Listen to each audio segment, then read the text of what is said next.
रूपिन पास जाना था हमें। और रूपिन पास जो है 20-22 हज़ार फीट की ऊंचाई पे है, जो चाइना बॉर्डर का है। बर्फ़बारी होने लगी और बर्फ़बारी होने के साथ आईटीबीपी का जो गाइड था उसने कहा कि साहब मौसम ख़राब हो गया है, स्थिति बिगड़ गई है और कुछ भी हो सकता है। रात को अंधेरे में उस ऊंचाई पे सब लोग एक दूसरे से बिछड़ चुके थे। तो वो रात जो थी वो जीवन और मृत्यु के बीच में एकदम नज़दीक से जो लोग वहाँ हम लोग साथ में थे सबको एक नया अनुभव दे देने वाली रात थी।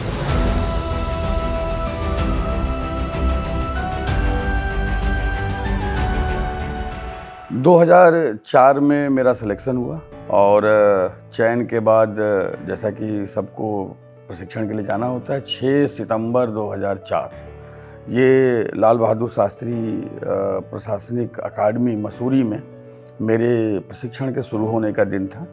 और मेरे सभी मित्र जैसे बेटी विदा होती है वैसे ही मेरे मित्रों ने मुझे लेकर के सिविल लाइन स्थित बस अड्डे पर प्रयागराज में सब आए।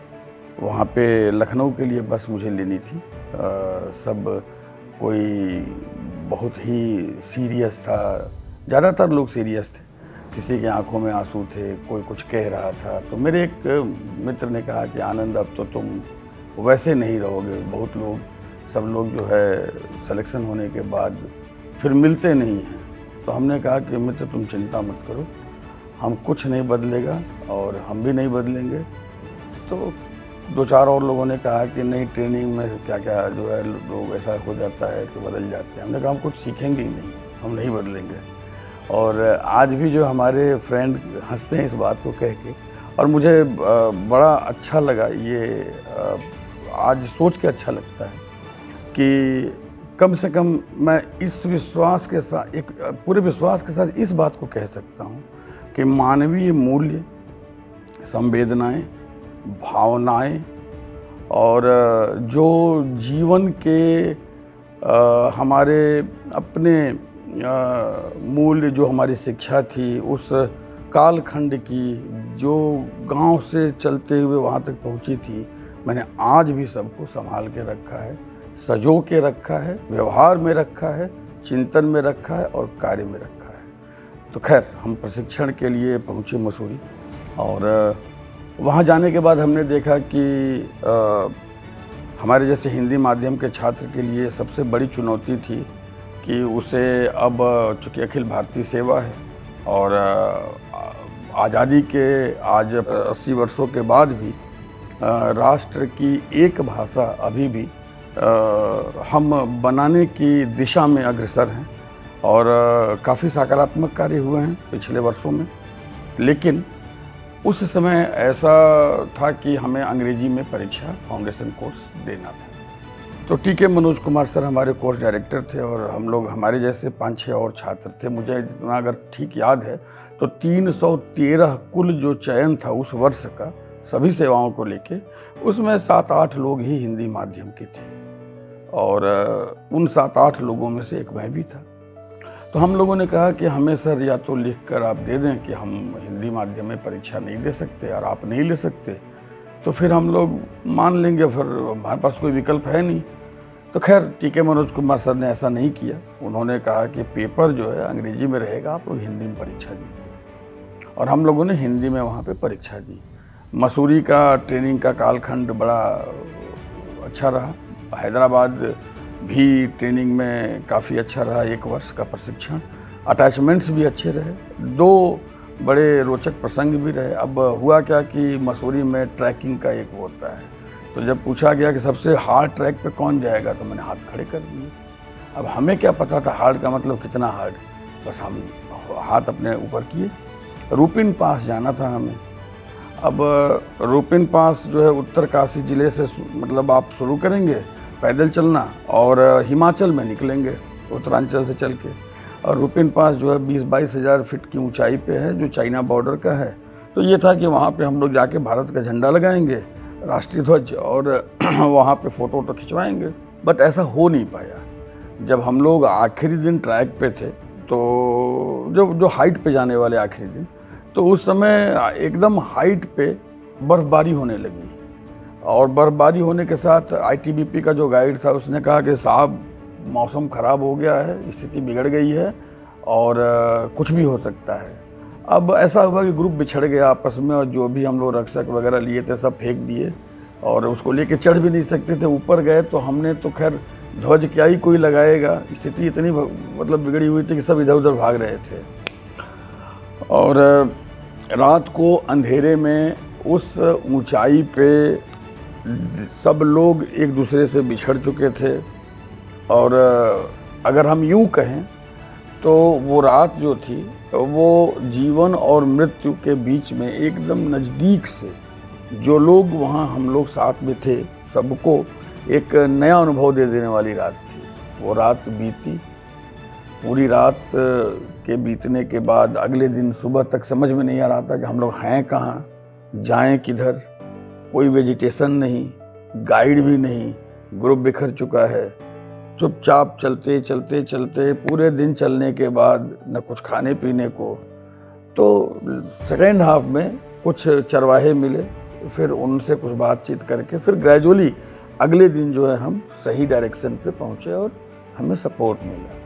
बड़ा चैलेंजिंग एटमॉस्फेयर था, बट इन चुनौतियों ने हमारे व्यक्तित्व को एक नया आयाम भी दिया। और ये चुनौतियाँ जो हैं मुझे लगता है कि हमारे जीवन में हमारी अब तक की यात्रा के लिए एक प्रेरणा के रूप में मैं इसे देखता हूँ। विलेज विजिट हमारा करवार ज़िले के यल्लापुर तहसील के अलरमेल मंगलम गांव में था। अब हम लोग पहुँचे, 4 लोग थे और चारों हम लोग हिंदी हार्टलैंड के थे। हरियाणा के एक पश्चिमी उत्तर प्रदेश के, मैं पूर्वी उत्तर प्रदेश का और एक बिहार के।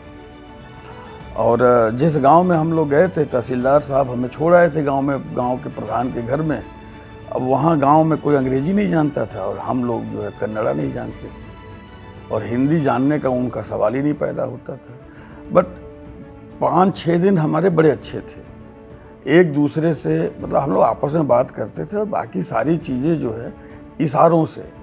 मतलब ये यहाँ पे जो सर्वाधिक महत्वपूर्ण चीज़ थी जो मैं कोट करूँगा और जिस पे मुझे गौरव बोध है कि भारत के एक नागरिक के नाते भले ही संवाद स्थापित न कर पाया हूँ बट भाव स्थापित कर पाए थे बिना भाषा के माध्यम के। उन 6-7 दिनों में वहाँ पर जिस तरह से हमें रखा गया, उस गांव के लोगों ने रखा, बेटे की तरह रखा। और इशारों से जैसे नारियल पानी पीना हो तो पेड़ की तरफ दिखा देते थे, पानी पीना हो तो गिलास दिखा देते थे। तो it was different wonderful experience. But हाँ, ये हुआ।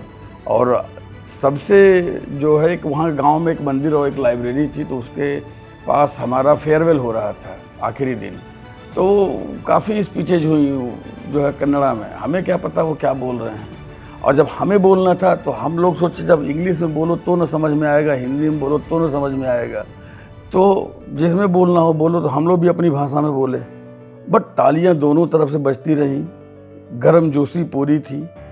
बिना भाषा के, बिना भावों के, भाषा के माध्यम से संप्रेषित किए हुए शरीर की भाषा, आँखों की भाषा, मन की भाषा ने गजब का माहौल बना रखा था। और जो सही मामलों में भारत दर्शन, भारत के ग्राम्य दर्शन, हालांकि भारत के ग्राम्य दर्शन का जो कॉन्सेप्ट है इस सेवा में, वो अंग्रेज़ों के द्वारा उस समय का कॉन्सेप्ट है जब ग्रामीण क्षेत्रों के बच्चे चयनित नहीं होते थे और शहरी क्षेत्रों के बच्चों को भारत का गांव दिखाना होता था। तो मुझे लगता है कि खैर हम उस पर न जाएं, लेकिन सही मामलों में हमें भारत वहाँ पे दिखा। और ये भी हमारे लिए एक बड़ा अनुभव था। जो हमारी ट्रेनिंग में तमाम एडवेंचर स्पोर्ट्स की एक्टिविटीज़ भी थी।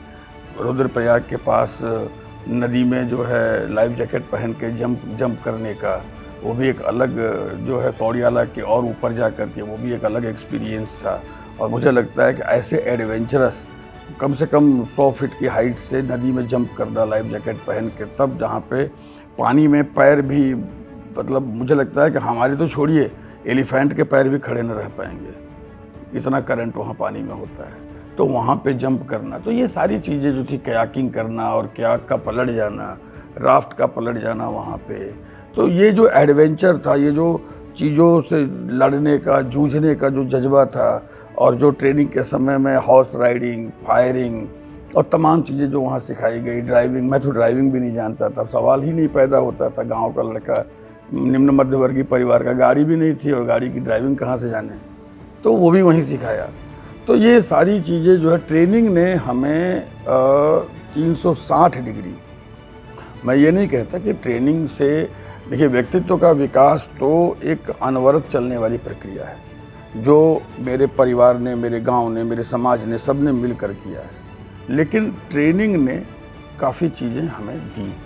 और उस प्रशिक्षण के दौरान, चाहे वो भारत दर्शन का कार्यक्रम हो, आर्मी का अटैचमेंट हो, हाजी पीर पास के सामने जो है आर्मी के साथ मुझे रहने को मिला था, 7 दिन मैं स्लीपिंग बैग में था, बर्फ़ के ऊपर, और कंप्लीट आइस था, और मैं अपने आप को लकी मानता हूँ कि मुझे हमेशा अच्छी अपॉर्चुनिटीज़ मिले, जो मैं नज़दीक से देख पाया, जान पाया। तो वहाँ पे हमारी आर्मी उरी सेक्टर में कैसे रहती है उसको हमने देखा। हमें कश्मीर वैली में सीआरपीएफ अटैचमेंट के समय और आर्मी अटैचमेंट के समय उनके साथ काउंटर इंसर्जेंसी ऑपरेशंस के लिए जब वो जाते थे, आरआर के लोग और सीआरपीएफ के लोग, तो हम उनके साथ गए और एक प्रोबेशनर के रूप में, परिवीक्षाधीन अधिकारी के रूप में हमें देखने समझने का अवसर मिला। तो भारत को हमने अपने प्रशिक्षण के दौरान अलग अलग हिस्से को दिल्ली में, मसूरी में, हैदराबाद में अकाडमी में, सरदार वल्लभ भाई पटेल राष्ट्रीय पुलिस अकादमी में, साथ में भारत दर्शन के समय कर्नाटक में, आर्मी और सीआरपीएफ अटैचमेंट के समय कश्मीर में, अलग अलग क्षेत्रों में हमने भारत देखा। टीकमपुर मध्य प्रदेश में बीएसएफ का अटैचमेंट भी किया वहाँ पे, वो भी एक अपने आप में जो है काफ़ी इंटरेस्टिंग अटैचमेंट था। तो अच्छी ट्रेनिंग का पूरा जो प्रशिक्षण का मॉड्यूल था वो काफ़ी रोचक, काफ़ी अच्छा, और बैच के हमारे फैकल्टी मेंबर्स ने, बैच के हमारे ट्रेनीज, हमारे साथियों ने इसे और भी रोचक बना दिया।